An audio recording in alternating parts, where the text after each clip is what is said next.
नमस्कार, मी सुश्रुत सापटणेकर.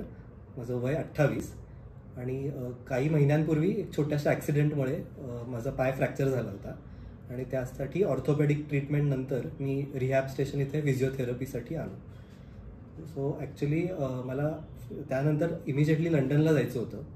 15 दिवसासाठी ट्रॅव्हल करायचं होतं. त्यामुळे अर्जंटली मी इथे आलो आणि इथे आल्यावर वर्तक सर, मॅडम आणि त्यांची पूर्ण टीम यांनी खूप सपोर्ट केला. इथला सेटअप पाहून मी काही सेशनसुद्धा घेतले इथे आणि वर्तक यांनी एक एअरबूट रेकमेंड केला, जो 15 दिवसाच्या ट्रॅव्हलसाठी खूप त्याचा उपयोग झाला. त्याच्यामुळे खूप रिलीफ झाला.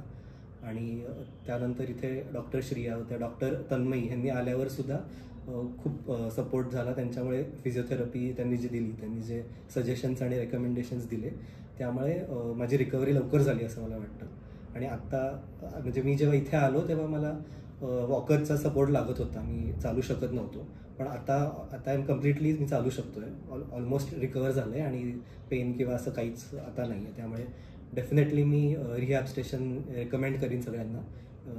फिजिओथेरपीसाठी इथे नक्की या. आणि त्यांची जी टॅगलाईन आहे, जी टॅगलाईन आहे, relief recover and regain, right. So ते पूर्णपणे जस्टिफाईड आहे असं मला वाटतं, कारण इथे रिलीफ पण मिळाला, मला रिकवर झालं कम्प्लिटली आणि आत्ता मी इथे रिगेन पण करतो आहे, जे पायाचं जे फ्रॅक्चरचे रिलेटेड जे होतं ते. सो डेफिनेटली थँक्यू टीम आणि रिहॅब स्टेशनला नक्की विजिट.